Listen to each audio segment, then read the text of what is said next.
Welcome to This Week in the PNFL. I'm your host, Mark Hill. Along for the ride is Mitch Grawl and Dean Chambers. How you doing, gentlemen? Happy New Year. Yeah, Happy New Year. Happy New Year. All right. Hope everyone had a nice, safe, and holiday season as we are now coming into the final couple weeks of the season and moving off into the playoffs. So, what we're going to do is go ahead and jump right into the games. First one on the docket is Detroit going into Washington. And there's a lot to be said about this one as Washington took the game 32-9. We're going to start the new year off and mix it up a little bit. So we're going to have Dean start this one off. Yeah, I think the big story in this game was the turnovers.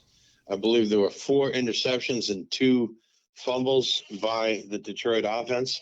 Washington started off with a 20 to nothing lead in this game, and that ultimately dictated the game. And if you subtract some of those turnovers and that 20-0 lead, this is a close game the rest of the way. I mean, that's 12-9 in favor of Washington. After that, it was a very close game. I think James expected a very close game here and was confident of a close result. And, any of us going into one of our games, we're not going to pick, I think my team is going to turn over the ball 6 times. We never think that's going to happen. So that's the story of this game. Mitch.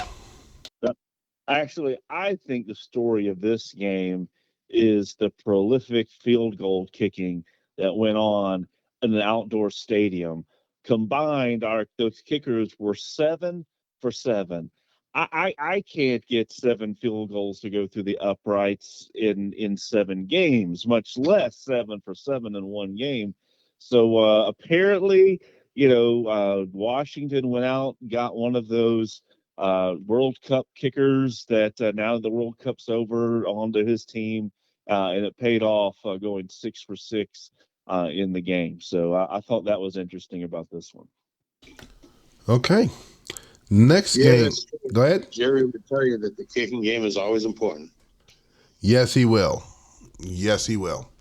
Next game we have on the list is Green Bay going into Anaheim, and Anaheim taking this game 17-10. Mitch. All right. Well, Josh Dobbs, one player of the game, so Dobbs showed up. It wasn't necessarily a lights out performance, but he was able to control the game, manage the clock, and keep control of the ball, which allowed the Anaheim defense to really suffocate Dak Prescott and Green Bay. So Anaheim keeps finding ways to win, and they've snuck themselves back into some potential playoff talk. So we'll talk about that later. Dean. Speaking of Joshua Dobbs showing up, did you all see who showed up on Thursday Night Football for the Tennessee Titans? But yeah, this was an important win for Anaheim. I thought they would beat Green Bay, and they definitely needed to. And again, it's almost as if Green Bay didn't really show up. They had 2 interceptions, and just not a very 44% in third downs. Just total yardage of 293. Just not quite what it takes to win a game in this league. Yeah, we got to do a lot more work. Next one. New Orleans at Denver. Denver losing this one 17-6. Mitch, we'll start with you. Well, New Orleans keeps finding a way to win statistically. In some of these games, it looks like they should be destroying teams, but they somehow always end up in these tight, close games. And so I know Coach Santos is, finding his legs here in the PNFL. And so, hats off to him for keeping it close, but, nice job by New Orleans. Dean.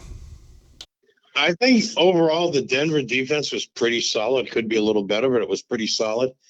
The Saints had over 400 yards of offense, almost half of their third down conversions converted. 2 of 2 on fourth downs. The quarterback hit 71% completions on his passes. How do they only score 16 points with those kinds of numbers? And I think part of it is they didn't get into the end zone very often. I believe the 16 points is 3 field goals back to the kicking game again and a touchdown. Denver, on the other hand, definitely had the Beavis and Butthead offense. They did not score, just one touchdown drive. That game was very winnable for Denver if the offense was just more consistent and productive. 139 total yards is definitely not sufficient. Yeah. And New Orleans outgained them by almost 300 yards, yet only won by 9 points. Next one, New York Jets going into Indy, and it looks like the sleeping giant has awakened. Dean, we're going to start with you. Yeah, just solid overall effort by the Jets, over 400 yards of offense. Passing 53%, but it was good enough. 6.9 yards average gain per pass. That helps a lot. And Indianapolis definitely needs to look at what's going on in their defense. Well, and their offense only scored 10 points. That they punted 9 times. I mean, how many possessions do you get in the game? You punt 9 times, you're spending most of the afternoon punting. A bunch of 3 and outs. Mitch. Hey, but Kyle Allen had another 300-yard game. So, hey, something bright spot there for Indianapolis. Outside of that's all I But 42% completion rate. got. Who cares? You are still gloating over that change in that lineup, aren't you? Hey, Kyle Allen and Deshaun Kaiser are the best 2 quarterbacks in the league. Okay. Next game, we have Minnesota going into Oakland, and Oakland taking that one 27-10. We're going to start with Dean, and then we're going to have the coach come up and talk next. So we'll start with you, Dean. Well, again, offense wasn't very productive for Minnesota, and 240 yards total. And maybe the big stat there is 3 of 11 on third down conversions. You don't convert third downs, you're punting. Even though they only punted 4 times, they went for fourth down once. It's almost like the numbers don't make sense, but the one number that makes sense is they only scored 10 points and they gave up a lot more. And Oakland's offense was fairly productive, 383 yards and 27 points. And defense was solid, holding Minnesota to 10. That's the story of the game. Time of possession to 36 minutes and 9 seconds for Oakland. That helps also. Okay, we're going to move on to the coach. How did it go for you, Coach? It was pure luck. Like I told y'all last week, it's just an honor to be on the field against you all and to be able to come away with a victory, regardless of who it is and what the circumstance. It's always a fight. So better luck to Minnesota than the rest of the year. Okay, next game. Seattle went to New England in a game that we needed and pretty much put a fork in us. We are done as New England took this game from Seattle 20-10. Mitch. Well, the one thing a couple of things I'll say here. One, the Seattle defense continues to play well. They've kind of found their way here these last few weeks. The offense has kind of lost their way, and 3 turnovers really killed you this week in a tight game. When it's a tight game, we all know turnovers and special teams usually make the difference, and that's what I see happen. What happened to Seattle this week. Dean. Yeah, I'm looking at it too. I'm looking at 3 turnovers. I'm looking at 6 punts. So that's 9 times that Seattle's offense had the ball and didn't score. The running game was held. The Seattle running game was held to 72 yards. You generally want better than that. 168 yards passing. Just in general, the the offensive output was not sufficient to keep up with New England. New England wasn't incredible on offense. I mean, they only gained 243 yards total and scored 20 points. So the game was, I think the big factor here was the lack of offensive production by Seattle. Well, I also think the turnovers didn't help, because I think there was like one of the turnovers gave them a very short field. So you can't. Usually when the stats are identical, the team that wins the turnover battle wins the game. That's what happened here. Yep, clearly, there's nothing else to say, but yeah, clearly on that one. Next game, LA going up against Jacksonville. They went down to Jacksonville to play them, and they took that game 28-18. Dean. Yeah, I think Jacksonville, made an effort here and they tried, but they were just outmatched by the Chargers. I mean, 433 yards offense, 300 yards passing, 121. They had good balance. They moved the ball. They completed 60% of third down conversions. They went for fourth down once and made it, and scored 28 points, and their defense held Jacksonville to considerably less. So that's really the difference here. Mitch.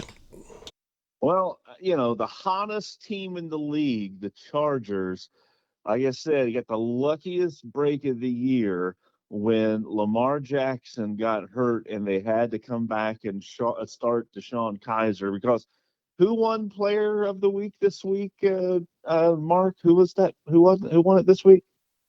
Deshaun Kaiser. Deshaun Kaiser. Yes, he did. Throwing for 312 yards and 4 touchdowns. And so, I just don't know if anyone left on that schedule for Los Angeles has a chance against them, to be honest with you. Interesting. Okay. The team that you do not want to play. All right. So as we come down to the last couple games, the next one on our list are the Atlanta Falcons going into Jersey to take on the Giants, and walked away with a 20-17 victory. We're going to start with you, Mitch. But I tell you what, I'm becoming more of a believer in the Falcons. They continue. They've gotten away from having these weird, wacky stat games where they win but get outgained by 300 yards. To now they're starting to put it together and control the ball themselves. And so, you know, they had to turn around and play New York again this week in Atlanta. So we'll see if they can keep that rolling. But nice game for the Falcons. All right, Coach Chambers. What did you see with your team? Well, what I saw, and I think as far as the weird and wacky, need to tighten up the profile a bit and address some of these issues. This game, with about 3.5 minutes left in the game, was 20-9, and my team had the ball on a 3rd and 1. And because of some bad settings I had in the profile, on 3rd and 1, my team called a pass razzle dazzle offense, pass play, which is really, which is illegal, I think, by the rule book. It was under 5 minutes. It was legal, but it wasn't wise. Oh, I got you. Okay. It was legal, but it wasn't wise. And that's one of those things. If you're manually coaching, that's the last play you call on 3rd and 1. You run the ball, call a goal line passer and a pass short, try to get that first down. But what was key about this is, with 3.5 minutes left, my defense had given up 7 points to the Giants, 1 touchdown score, because he had a safety, which my defense is not accountable for that safety. So my defense had played fairly well, stopping a lot of his drives, gave up 7 points in 56.5 minutes of playing time. But when they stopped that pass razzle dazzle pass play, then I punted. He got the ball back and he went on a very effective 2-minute drive and scored, and then got a 2-point conversion, which made the score 20-17. But what could have very well happened if my team had run the ball or called a short pass, converted that third down and then used up most of the rest of those 3.5 minutes, maybe even scored again, you'd be looking at a very different looking score. So, and the difference there was just simply that error in my profile. Profiles are very important, and that was definitely a lesson in that. And it's a lesson as I go forward to be better in the profile, because that situation, you might win that game against the Giants, but you do this against Chicago or the Jets or some of our other teams, you're going to lose. That's something I want to talk about during the off season. I have some questions about that. That'll be for another show. But yeah, the profiles is a good question, or a topic to discuss. So sorry, I digressed a little bit, but yeah, that's always been something that's I think will be. What we might do during the off season is do a weekly show, and even though I don't have games to cover, discuss issues like that. Yeah, you know what? If you guys want us to do that weekly show during the off season, let us know, and we will do that. I think it'd be a good idea to have, definitely. Yeah. So, all right, as we come up to wrap up to the last game that we have on the list, Chicago going into San Francisco, and Chicago walking away with a victory, 24-21. We are going to start with you, Dean. Yeah, the 49ers played Chicago tough, and Joe Burrow is the player of the game of this week in a losing effort. But this game could have gone either way. I mean, statistically, it's very close, and it was played at San Francisco. And surprisingly, is the 49ers punted 8 times, but they only lost by a field goal. That's really puzzling. Only one turnover. Rudolph threw an interception for the Cardinals. So that's kind of strange that the game was that close, considering that the 49ers punted 8 times, the Cardinals only punted 4 times. Interesting stat there. Mitch. No, I think that missed field goal obviously came back to haunt San Francisco there, losing by 3. That would have obviously kept the game tied, took it into overtime. But tight game between two tough teams in a tough divisional race. I don't think we'd expect anything less. And so we'll see how these two teams finish out the season. Okay. Well, gentlemen, that covers up this week's games. And as we are moving into our second segment, as we talk what's going on as far as heading into week 15, the topic that we were discussing pre-show was looking at the PNFL standings and looking at how the teams are going into the playoffs, who's in, who's out. I think it's real easy to figure out what teams are out, but looking at the remaining teams that are there, we're going to kind of kick this around to both of you. I'd like to start with Dean on this one and have Dean give his take, and then we're just going to merge right on into Mitch right after. So Dean will pass it over to Mitch, and then we'll continue on with that. So starting with you, Dean, where do you see the teams that are on the AFC and the NFC side, where they're going and where their standings are, or what they're going to do in the playoffs? Okay. I'll start with the AFC West, and Oakland and the Chargers are the Raiders and Chargers are tied at 9-5, so it's really up in there who's going to win the division. But both of those teams will be in the playoffs either way, regardless of which one is either the division winner or possibly the third seed. And the Jets, I believe, mathematically have clinched the AFC East. So the only remaining question that appears to be is whether the fourth seed is going to be Denver or New England. And Denver is a game ahead, but I think someone told me that in the case of a tie, New England would have a tiebreaker there, but I'm not sure about that. In the NFC, I think it's probably more likely than not, even though there's only a game separating the Saints and Cardinals, that the Cardinals and the Redskins are going to win their respective divisions. Atlanta looks like a good – well, Atlanta and the Saints right now are ahead for the 2 wildcard spots. San Francisco is a game out And I know in the case as it regards Atlanta does not have the tiebreaker against the 49ers, having lost that kind of bizarre game earlier, but having beaten the Saints does have the tiebreaker over the Saints. And I think Anaheim is mathematically in it, but maybe would have to have the Saints lose 2 games and Anaheim wins their last 2 games. I don't know where the tiebreaker lies on that one, perhaps. So I would say the Rams are not mathematically out of it, but there's probably a lot of scenarios they probably need to win the last 2 games and get some help.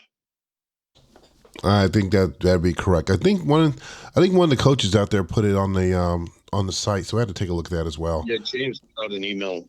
Yeah, so that will be out there and has a tiebreakers and all of that. Yep, has a breakdown on that. Okay, Mitch, let's start with you.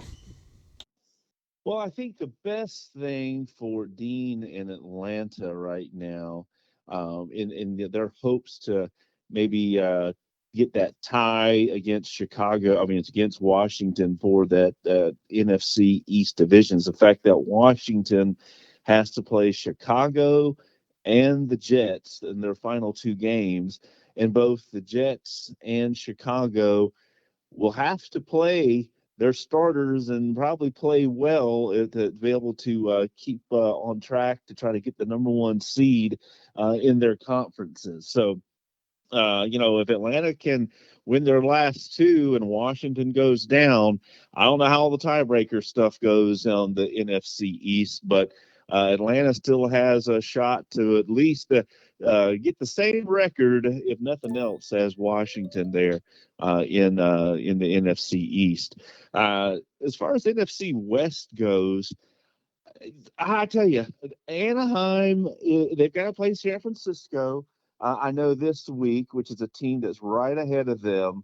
And so they can control their destiny a little bit there, with in playing San Francisco, and then in week 16 they play San Francisco back to back to end the season. So if Anaheim can knock them off, and goes 9-7, that would drop San Francisco to 8-8.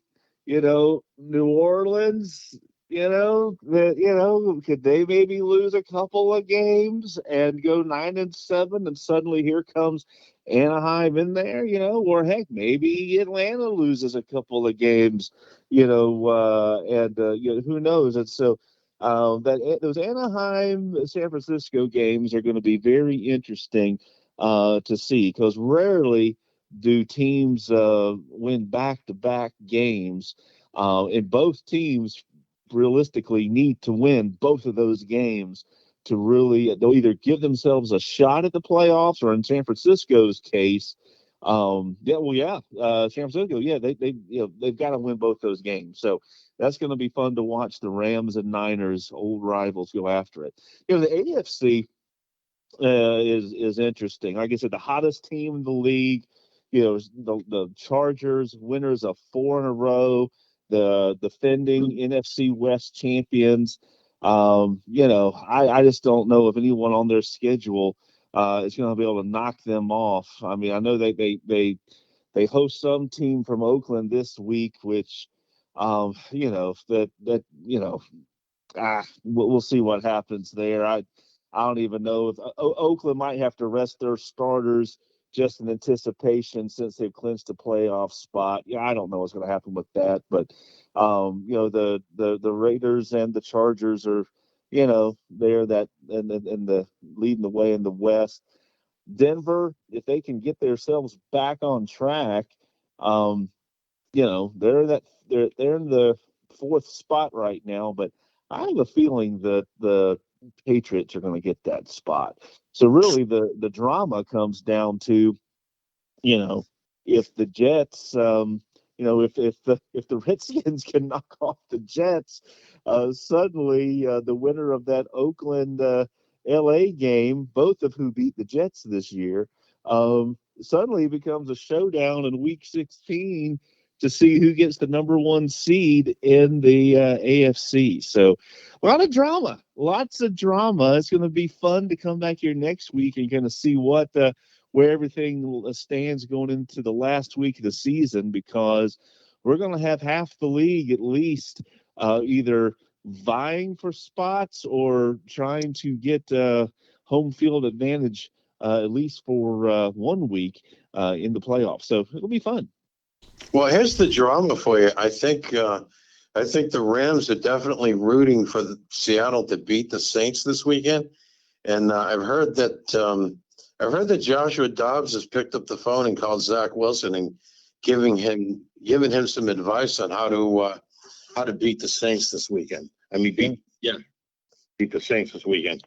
Because I think Maybe that'll be a lead pipe lock for the week. Oh boy, here we we'll go. see about that. Here we go. We'll see about that. But I think that's the Saints' best. I mean, the Rams' best hope is to see the Saints lose and set again. I don't know what the tiebreakers are, but if both those teams finish 9-7, then maybe the Rams have a chance of getting in, and the Saints. But they have to beat the Niners twice. They have to beat the Niners back to back. And they could knock the Niners out of the playoffs altogether while sneaking in themselves. Now, that right there, that is old-time Rams 49er football right there. Right.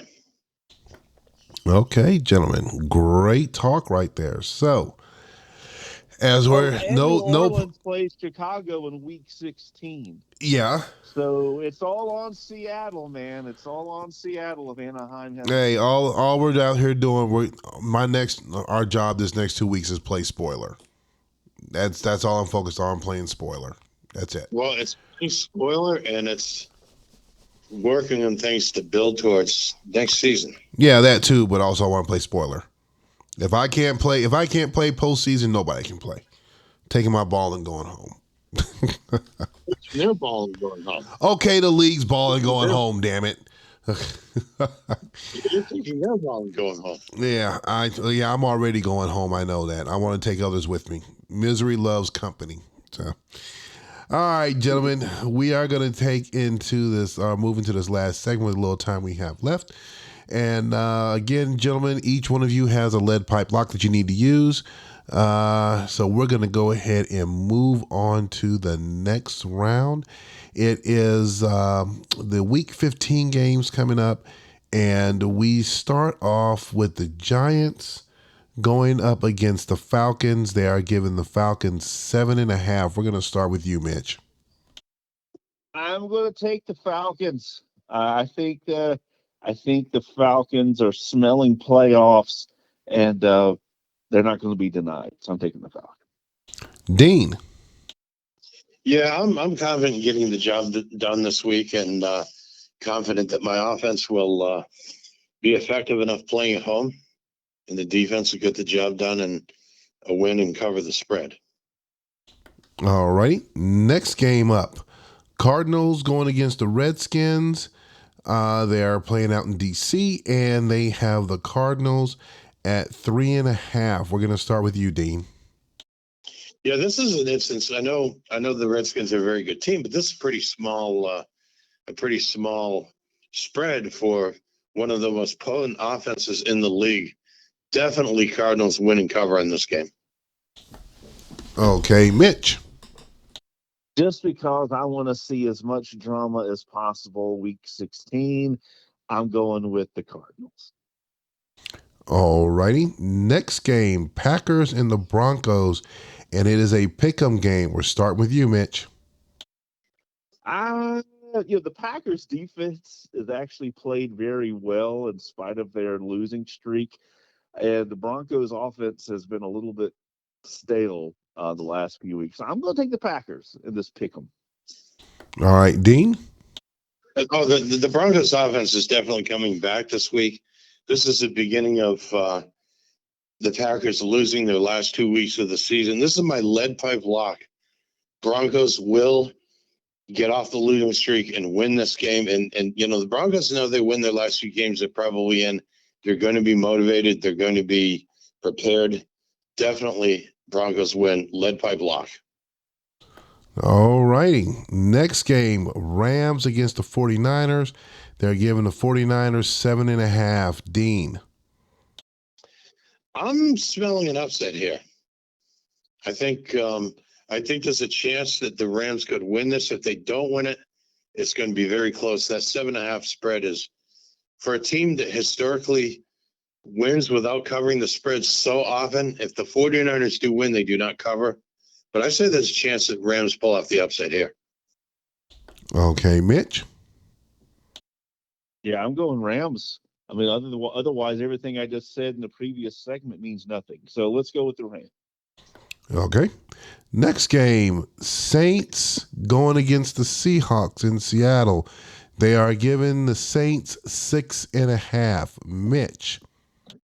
All right, just because I've got to do it. This is my lead pipe lock of the week.